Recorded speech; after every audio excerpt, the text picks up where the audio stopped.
नमस्कार मंडळी, लग्नानंतर होईलच प्रेम या मालिकेच्या पुढील भागामध्ये आपण पाहणार आहोत. नंदिनी, काव्या, घरातील सर्वजण हे सर्वांच्या समोर रम्या व वसुंधरा यांना धमकी देतात आणि बोलतात की यापुढे जर या घरात राहायचं असेल तर खाली मान घालून राहावं लागेल. आणि तेव्हा दोघींनाही खूपच अपमानित झाल्यासारखे वाटू लागते.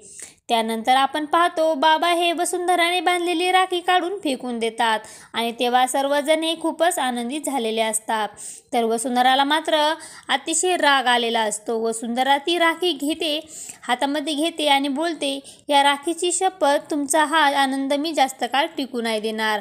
त्यानंतर आपण पाहतो नंदिनी ही जीवाला बोलते, जीवा, काव्या आणि मानिनी काकू या कशा प्रकारे रम्या व वसुंधराला काम लावणार आणि त्यांना कशा प्रकारे या घरामध्ये राहायला देणार याचे प्लॅनिंग करत होत्या. परंतु मला आता वसू आत्याला काम लावणे हे काही योग्य वाटत नाही.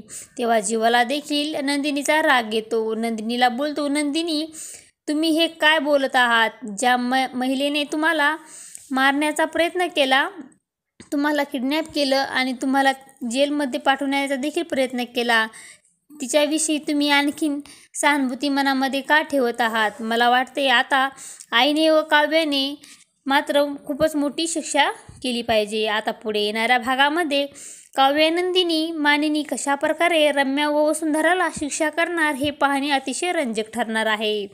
लग्नानंतर होईलच प्रेम या मालिकेचे सर्व अपडेट पाहण्यासाठी आपल्या चॅनलला लाईक करा, शेअर करा आणि सबस्क्राईब करायला विसरू नका. धन्यवाद.